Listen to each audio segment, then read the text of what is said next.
Жена пошла к психологу. Добра не жди. Народная примета нашего времени. Если женщина начинает бороться за свои права, то сразу же забывает об обязанностях, а потом и вообще теряет всякий стыд. Тем не менее, женщинами после 30 лет начинает происходить непонятные даже для них самих вещи. Вдруг появляется интерес к саморазвитию, личностному росту, увлечение какими-то духовными практиками. Причем уже на старте она свои увлечения преподносит не как хобби для себя, а пользу для всей семьи.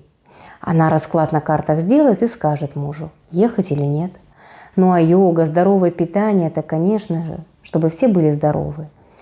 И вот эти нездоровые увлечения, якобы для здоровья, начинаются в тот момент, когда у нее накапливается критическая масса обиды на мужа, что он какой-то не такой, что он ее не тянет, не развивается, чакры не чистит и вообще какой-то слишком приземленный.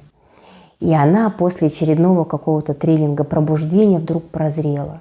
Она не может жить так, как раньше, как народ живет, в матрице.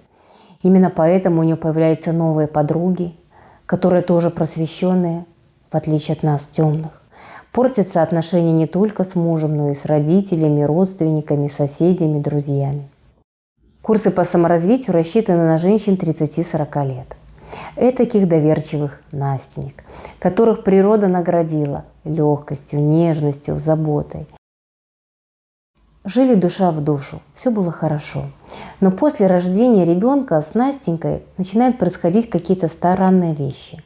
Она покупает курсы по сразу астрологии, нумерологии, какие-то веды, слушает, проходит марафоны желаний.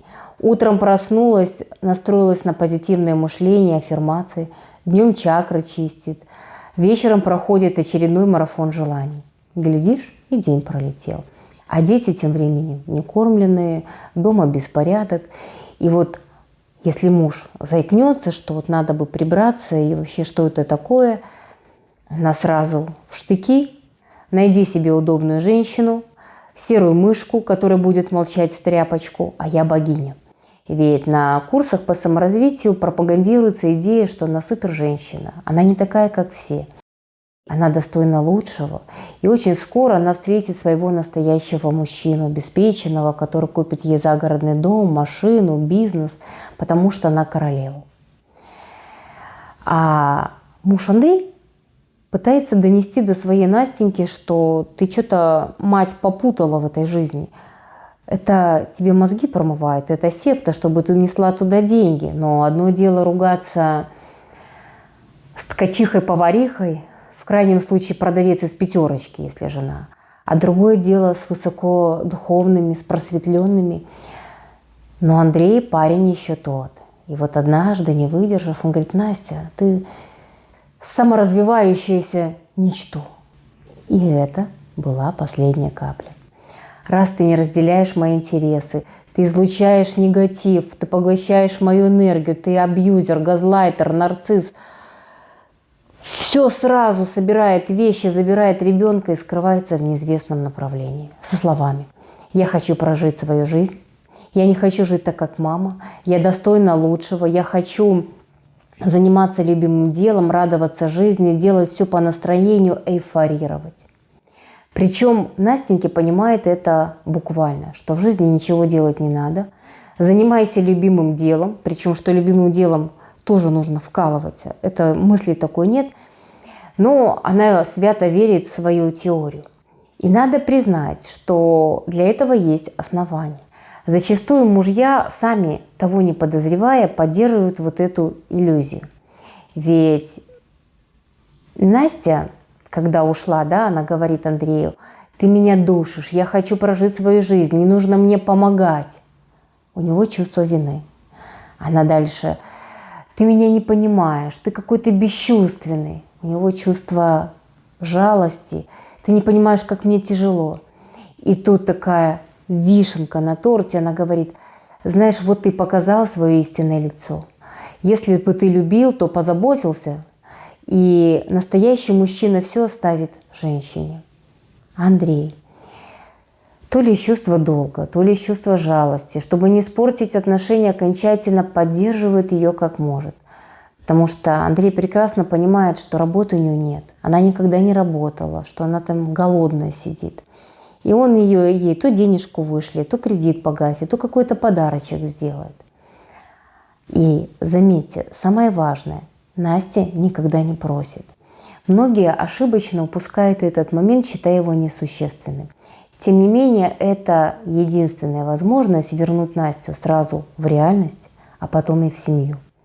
Правда, сразу говорю, что большинство вернуть невозможно. И многие мужья, не выдержав чистых чакр, высоких вибраций, через 2 года разводятся сами. Тем не менее, первое время Андрей высылает какую-то денежку. И очень важно понять, что происходит на том конце провода. Поскольку, наверное, так как эту вот ситуацию, как я, вам вряд ли кто расскажет, потому что я была и на том конце баррикад, и до сих пор у меня порядка 20 чатов каких-то богинь, королевны. Я очень хорошо знаю, как они мыслят, потому что нужно быть в тренде, скажем так. Так вот, Настя сидит голодная и уже думает, как бы вернуться. И тут ей, оп, деньги на карту. Она ничего не просила. Настя думает, о, знак свыше, Вселенная меня слышит. Я живу правильно, я в потоке. И деньги ей выслал не Андрей, а пространство изобилия.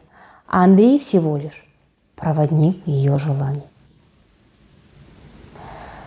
Так вот, сейчас о проводниках. Есть вещи в нашей жизни, которые очень такие, знаете, противные. И мы пытаемся подобрать интеллигентные слова, чтобы как-то приукрасить ситуацию.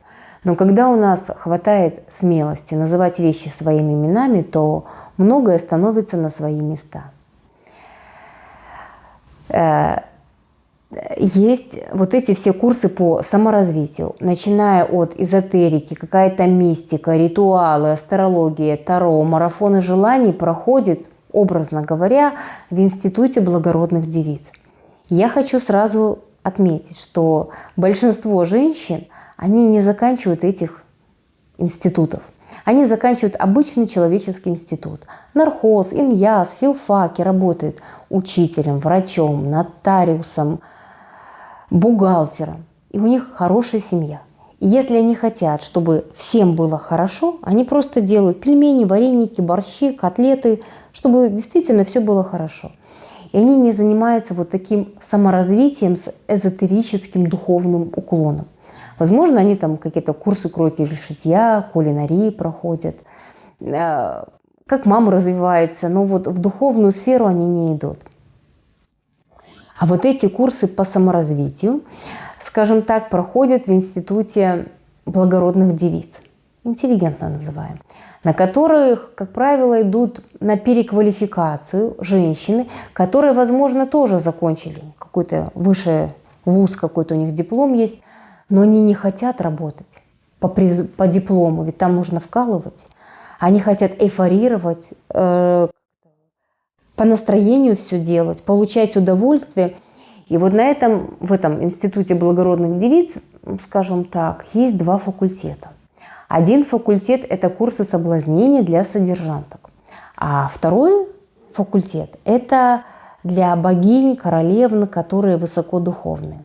И здесь очень важное отличие. Еще раз, если вот на том факультете для содержанток, там есть, скажем так, учебная дисциплина, как просить, да, что там женщины, они как бы долго не парятся, они сразу говорят, вот это стоит столько-то, столько-то, или я хочу вот такой подарок, то Настеньки они никогда не просят. На консультации я очень часто спрашиваю, классика жанра – это айфоны. Она вас этот iPhone просила? Как бы да. Как бы это как? До обеда или после обеда? До секса или после секса? Дома, в машине, в лифте? Вот как это было? Какими словами? Я вот этот такой допрос делаю в тех целях, чтобы показать человеку, что Настеньки не просят. Там основная идея в этом саморазвитии, что она управляет какими-то там вселенскими потоками, посылает какие-то флюиды в космос, и Вселенная ее слышит и дает то, что нужно. С точки зрения Насти, ее теория работает. Она же на самом деле ничего не делает, она радуется жизни, она ушла от мужа, абьюзера, газлайтера и нарцисса, и ей деньги на карточку приходят. Она ничего не просила, айфоны ей дарят, то есть как-то ее жизнь налаживается. Пусть не с шиком, не с блеском, но тем не менее там же пропагандируется такая идея, что нужно по чуть-чуть увеличивать свой доход, свои желания. Главное, замечайте, что жизнь, Вселенная вам дает. Если вы живете правильно, то у вас будет на день насущный. А Андрей, сам того не подозревая, поддерживает вот эту иллюзию Настеньки, что она управляет добром и финансовыми потоками в этом мире. Мы-то думали, что это Нацбанк, валютный фонд, в крайнем случае масоны. Нет, это Настеньки. Ведь основная идея вот этих инфопродуктов, марафонов желаний, что муж должен больше зарабатывать и дарить ей деньги. Тогда она будет счастливая, и вот эта ее энергия счастья вернется Андрею, и он станет еще больше зарабатывать. И тогда он подарит ей еще более дорогой подарок, и она будет еще более счастлива, и Андрей будет еще более богат. То есть ей для себя ничего не надо. Это же она все делает для Андрея. То есть она работает над собой, чистит чакры, чтобы у Андрея все было. Ну, а ей там какой-то небольшой процент. Когда Андрей выслал Насте деньги, он ждет благодарность. Обычную земную благодарность.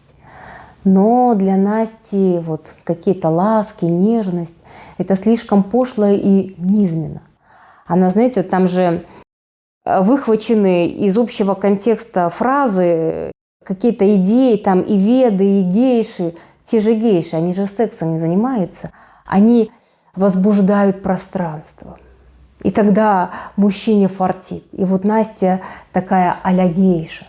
А Андрей даже как бы и не анализировал ситуацию в этом ракурсе. Это очень важно, потому что у этих женщин, у таких Настенек, там смешались в кучу кони, люди, у нее тут и рояль, и тракторы, и астрология, и психология, и чакры, и здоровое питание, вот все вместе. Ну и, конечно же, она еще и бизнес-вумен мечтает быть. Поэтому этот аспект нужно учитывать. И не стоит рассчитывать, что такие Настеньки когда-либо изменятся. Ведь основная идея на этих курсах – ты совершенство. Ах, какое блаженство знать, что ты совершенство, знать, что ты идеал. И Настеньке не нужно меняться. Только жесткое столкновение с реальностью поможет вернуть вам Настю. И то далеко не во всех случаях. Итак, что же можно сделать? К сожалению, в большинстве случаев ничего нельзя сделать, и когда у Насти заканчиваются деньги, она скатывается на дно жизни. Это second-hand, распродажа личных вещей, уезжает куда-то в домик в деревне, чтобы быть ближе к природе и чистить свои чакры. Хэппи-энд в этой ситуации, если и возможен, то только в том случае, если мужчина перестанет поддерживать иллюзию Насти, что ее система работает. Она просто поймет, что ценителей ее чистых чакр и высоких вибраций не так уж и много, а точнее их вообще нет. И только жесткое столкновение с реальностью поможет вам вернуть жену и сохранить семью. Еще раз. Запомните, убеждения, разумные доводы бесполезны. Это равносильно, как объяснять человеку, который идет в казино, что он там проиграет. Он идет туда, чтобы выиграть. Из моей практики. Успешных случаев было немного, и это были незапущенные случаи, и, как правило, женщины были не сильно травмированы. Еще раз. Женщины, которые вот изначально нормальные, они даже не пойдут в этот институт благородных девиц. У них они даже не додумаются, они понимают, что это вот полнейший лохотрон. Идут туда доверчивые Настеньки. Насколько вот она доверчивая, это можно, по степени ее доверчивости можно оценить и степень травмированности. Но, как говорится, еще раз повторюсь, не всех можно вытащить из секты личностного роста, но, значит, такова судьба. Здесь можно только посочувствовать. Тем не менее, она сама сделала такой выбор.